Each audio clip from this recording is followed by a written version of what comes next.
जरासंध ब्राह्मणों को संकल्प देकर आया कि मैं कृष्ण पर विजय प्राप्त कर लूं। ब्राह्मणों ने कहा कृष्ण पर विजय मिले ना मिले, मथुरा पर विजय की गारंटी है।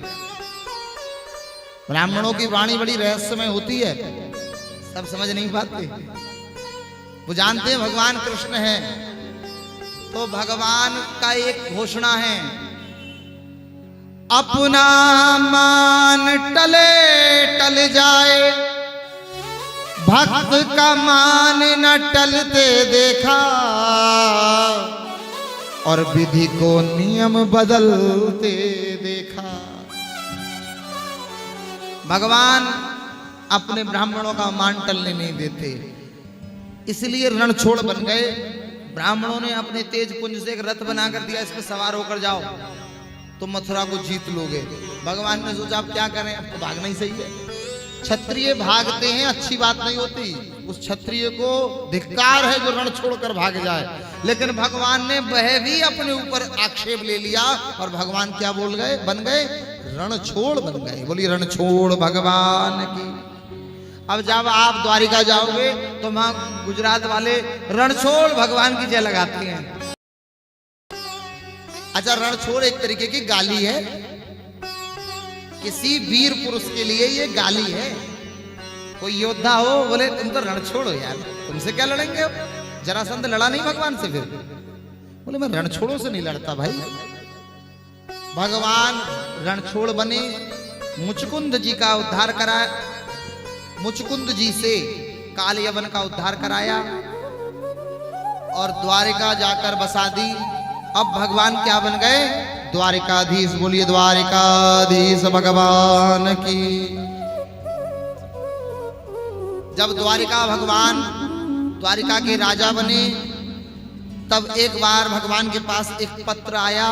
उस पत्र को लेकर एक ब्राह्मण आए और उन पंडित जी ने वो पत्र भगवान की सभा में पढ़ा। पत्र में क्या लिखा था वो सुनो। रुक्मणी जी का पत्र है। रुक्मणी जी का भैया है,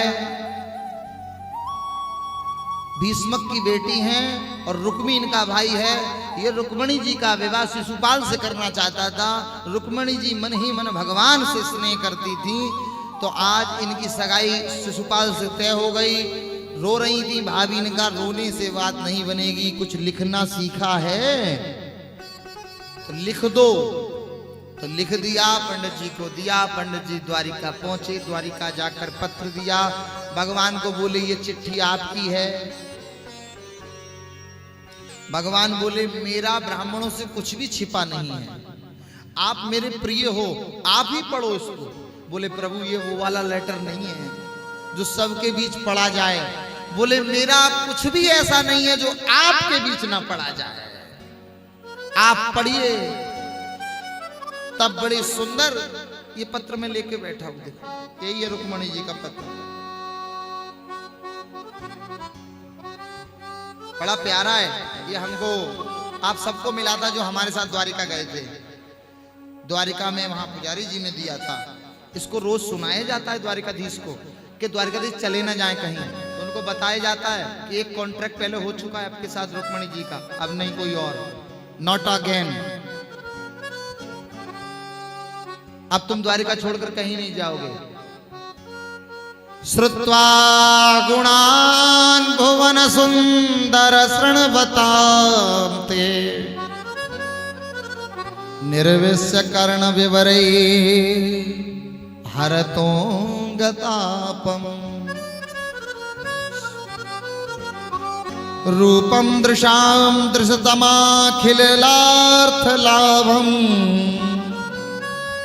त्वय्यच्युता विसति चित्रमपत्रपम में। बड़ी सुंदर बात रुक्मणी जी ने लिखी। रुक्मणी जी कहती हैं हे त्रिभुवन सुंदर, मैंने आपके गुण सुने और उन गुणों को सुनकर जाना कि आपसे संसार में और कोई सुंदर नहीं है। किसी सिंह का भाग अगर कोई गीदड़ खा जाए तो वो भी तो अच्छी बात नहीं है। मैं आपकी हूं, आपको वर्ण करना चाहती हूं और प्रभु मुझे स्वीकार करो। जब इस पत्र में भगवान ने पढ़ा तो भगवान पंडित जी की बड़ी सेवा किए और रथ पर बैठालकर उनको लेके चले गए खुद ही। रुक्मणी जी ने बता दिया था कि हम कहाँ मिलेंगे, कैसे मिलेंगे। हम माता के पूजन के लिए जाएंगे और वहां आपको वहां मिले जाएंगे। तो बिना माता के तब से गौरी पूजन की प्रथा है अपने यहाँ, है नहीं है?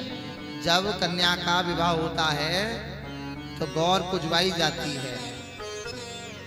समझ रही हो आप सब? आधों की गर्दन हिल रही, आधों की यहाँ नहीं पूछती क्या?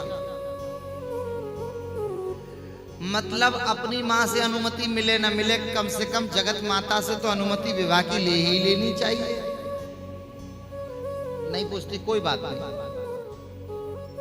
अब ये स्तुति सुनो, इसके बाद में ध्यान देना कि विवाह जब हो तो कम से कम दुर्गा मैया, पार्वती मैया के पास बैठकर कहना कि मैया अब जो हमारा विवाह हो रहा है, जहां हमारे पिताजी ने तय किया है,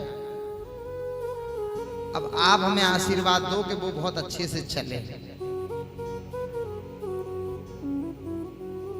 तो रुक्मणी जी पहुंची, मैया ने आशीर्वाद दिया। मन जाहि राचेहु मिलहि सोबर, सहज सुंदर सावरो, करुणा निदान सुजान शीस नेहि जानत रावरो। मन जाहि राचेहु मिलहि सोबर, सहज सुंदर सावरो, करुणा निदान सुजान सेन स्नेहि जानत रावरो। इस प्रकार सीता जी ने भी ये स्तुति की है। मनु जाहि राचहु मिलहि सो वर। कौन सा वर मिले? सहज। सबसे पहले माताएं पुरुषों में क्या चाहती हैं? सुंदर बाद में आ जाए, सहजता, सहज हो, उससे बात अपनी कहनी हो तो डर ना लगे। आजकल तो खैर मजाल पुरुषों की जो वो उन्हें ही डरना है। भाव से बोलो राधे राधे। है कहाँ माताएं डरती हैं? अब तो आप तो 50% आरक्षण प्राप्त हो, अब तो नीला ड्रम कर देती हैं, ज्यादा फड़फड़ाता है तो है। ज्यादा फड़फड़ाएगा तो हर एक ने छत पे नीला ड्रम रख रखा है और कहती है मंगाऊं सीमेंट का कट्टा। इसलिए शांति से चल ले, उसी में भलाई है। भाव से बोलो राधे राधे।